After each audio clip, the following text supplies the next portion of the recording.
We do have an update on one of my absolute favorite stories to cover, and that is the story of the Las Vegas UFO family, or the family that had a UFO crash in their backyard in Las Vegas, and out popped these 10-foot tall aliens. And did I finally, after all this time, spot the aliens, or the supposed aliens anyway, in their video? I do believe that I did. But before we do begin, I do want to ask if you can please like, comment, and share this video, because it is an ongoing battle with YouTube deleting likes and comments. So the more likes and comments that I do get, the more that this video does go out in the algorithm. So we are getting multiple experts coming out and stating that the video footage that the Las Vegas family had taken of their backyard of these supposed aliens is authentic. Now, anytime I do create a video on this family, there are people that do come out and state that this family, they are grifters, they are doing it for clicks and views, this is all fake, this is all made up, they just want money. And like I said, when it comes to my videos, or like I said previously in my videos, I do promote a very healthy level of skepticism. So when I do get comments from people saying that the family is just doing this for clicks and views, I say that we can never take that off the table, but you also have to explain the police department's involvement in this story. I cannot give you 100% definite proof that the family is being genuine when it comes to these backyard aliens. But I can definitely say that the police department, the Las Vegas Police Department, were very shady when it came to this story. And that is something you have to explain. Are we going to say that the Las Vegas Police Department are behind on this hoax as well? That the Las Vegas Police Department are in on this for clicks and views as well? While I don't agree that this story was created for TikTok clout, clicks, views, and money, I can be open to the fact that this might be a big psyop. But I'll go over that in the later part of this video. But what I want to do now is talk about this article from New York Post on May 8th, 2024, where the topic of the title is Video of Aliens Spotted in Vegas is Totally Authentic, Expert Says You Can't Deny It. What I also want to do is analyze the backyard footage. Now, I myself, I could never see these supposed aliens. Other people said they spotted them, but I could never see them. But I was able to find much clearer footage of the backyard. And like I said, I think I was able to finally see them. But going back to this article, NewsNation interviewed an evidence examiner named Scott Roeder, and this is what he had to say. I want to bring in two people who know a lot about this subject. Ben Hansen is the host of Discovery Plus's UFO Witness, and Scott Roeder is an internationally recognized evidence specialist and founder of the Evidence Room. Great to have you both here. Scott, I'll start with you. You've analyzed the video in Las Vegas in that backyard. Edited, fake, what's your take on it? No, there's no editing. That is an original video. We did a complete analysis of it, and we tried to debunk it to see if there was something that was added to the video. We used a vector tracking software that has an AI component to it, and all of our results came back as it was authentic. So there's something in that video. There's two things actually in that video. There's something that happens in the background, which I found initially, and I didn't even see or recognize the being or whatever it is above the fence until just a few weeks ago. It was pointed out to me by a subscriber to a friend of mine's podcast. But once you see it, you can't deny it. So there's actually two beings in the video at the same time, one in the background that I believe that the father is reacting to. And you can see it for just a split second when their heads separate.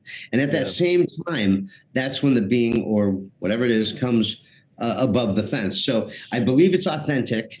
You said, there's a difference between the video being authentic, right, and what it actually shows. Because Ben, there's this researcher in Britain who agrees that the video hasn't been edited, but he thinks he knows what caused this shadow, that it might be from the flashlight. Let's listen to what he had to say. Let's rotate him a little, and we do actually see the torch. From our camera position, we can just see it about here, can't we? We can just see it over his right shoulder. But the closer he is to the fence post, the quicker that shadow will move from right to left. Now, Scott, I understand you spoke to him. Ben, I should say. I understand you spoke to him. Again, it doesn't necessarily mean that there's something not there, but do you think the shadow was just caused by the flashlight, Ben? Yeah, I wanted to say congratulations, Scott and Finn, because a lot of people don't have the time to do this, and we have confirmed it's there. There's something there, but as you look at this analysis, the shadow and the light he's holding is casting through the slats of the gate, and the smudging that's appeared, I do believe, is a compression of the video because you don't have lighting up by the tree. So it doesn't mean, again, that what they were seeing in the backyard is something completely, totally different. They reacted to something, but I do believe what we're seeing near the fence is an effect caused by that shadow cast through the slats of the fence there. And when he moves, he recreated it in a software program that I'm convinced it's explainable. See,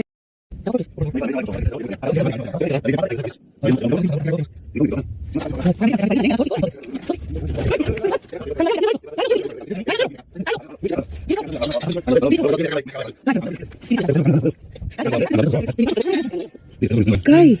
Anda el camión, no concha, diga el camión. Segundo, de izquierda para acá, de cables. Kai, quiero te dica bang ladel. Del concha, cortelo, concha, sisitilo. Kai, forklift o camión. Eso tomaron muy.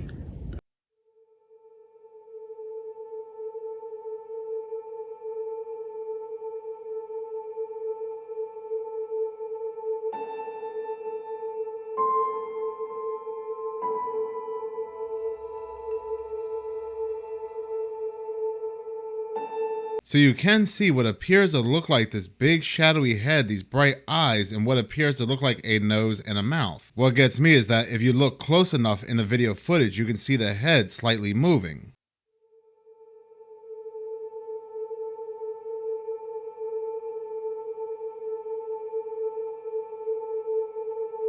There you can see it quickly turn its head. Now you can see two big bright eyes as opposed to one previously.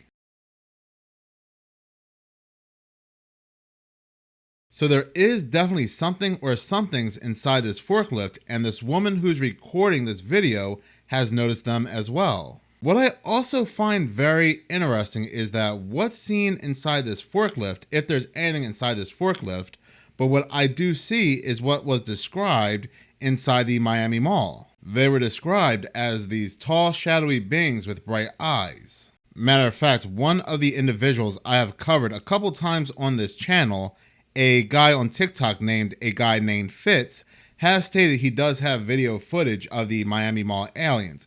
And this is one of the most recent videos that he posted on his channel. Now, I don't know if this is something he made up or it's AI or whatever this video is, but I do find it very interesting that that's how these aliens, or supposed aliens anyway, inside the Miami Mall were described, the same way that they appear here. So then what's actually going on here? Is this genuine? Is this authentic?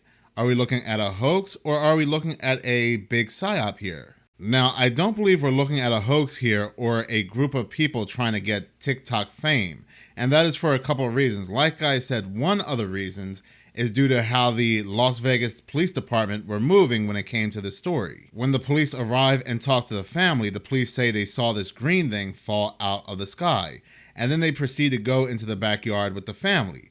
But we never see what actually takes place in the backyard between the family and the police. Not only did the arriving police officers turn off their body cam video footage, but they also turned off any sound as well, which is very unusual. If the family had something in their backyard that they did not want the public to see, that's one thing. But why would they turn off the sound as well? But the fact of the matter is, and I've covered this in multiple videos, the police officers never turned off their body cams. The Las Vegas Police Department actually destroyed the 16-minute body cam video footage of their backyard and what took place. And not just that, what's even more suspicious on the Las Vegas Police Department's part is that they set up this very high-tech camera on top of the family's home. The response from the police department is that they did so they could monitor anybody trespassing on the family's backyard. But that doesn't make sense for a couple reasons. For one, there is no police department in the United States that is willing to use their time and money to set up a camera on top of somebody's home for security reasons. If you're a homeowner and you do not feel secure in your home because you have trespassers and you want a security camera, well, guess what? That time, that money is coming out of yourself. So that right there is extremely, extremely suspicious on the police department's part for a story that people think could possibly be a hoax. So when people are saying that this family is doing this for clicks and money, that is the part that people completely ignore and look past. So before you tell me that this is a hoax, that this is fake on the family's part, you have to tell me why the police are doing things that police normally do not do. So this takes me away from the idea that's a hoax, but I am open for the discussion that this could be some kind of giant psyop, because we are talking about the Las Vegas Police Department, and it's the same Las Vegas Police Department that was involved in this massive conspiracy when it came to the 2017 Las Vegas shooting. There was a massive cover-up, and like I said, once again, some suspicious moves on the police department's part when it came to this horrific event back in 2017 in Las Vegas. There's also the fact that 2023 was the year where there was a lot of talk about aliens and UFOs, that even the government kept reminding us that UFOs and aliens existed and that they have to have this real talk with the public. After all this time, after all these years, when UFOs were nothing but swamp gas and weather balloons, now they want to take the conversation of UFOs and aliens very seriously. This story also happened to come right before David Grush, the whistleblower, made himself known and was speaking out as well. So this story here really got the ball rolling when it came to 2023 being the year of aliens and UFOs and the mental gymnastics of aliens and UFOs. There's also a couple bizarre facts when it comes to Angel as well. Angel is the son of the family. Angel is almost always seen speaking when there's a news story that breaks out about this incident. But one of the videos that came out directly after this incident, you can see Angel wearing a shirt that kind of rubbed people the wrong way. It's a shirt that shows the Simpsons, but behind the Simpsons, you can see checkers, a checker color. The Simpsons and the checkerboard color both have strong connections to the Free People Society. Then in his most recent interviews, he stated how these aliens, or these supposed aliens, were not aliens, but what they believe they saw, what the family believes they saw, are in actuality demons, because there have been some type of haunting inside their home ever since this incident. Like with 2023, there being a lot of alien talk, 2024 seems to be the year of the demon. And so you have this kid, his name is Angel, now talking about demons, angel and demons. So as I stated previously, I am extremely open to the fact that this could be some kind of major psyop. We can never ever take government mental manipulation off the table. But I do want to hear from you. Do you believe this is a hoax? Do you believe this is a psyop? Or do you believe this is actually authentic? Please do comment in the comment section below. In any case, thank you so much for watching. If you like this channel and you want to see more, please subscribe. If you're already subscribed, please like, as any engagement does help the channel grow. Once again, thank you so much for your support.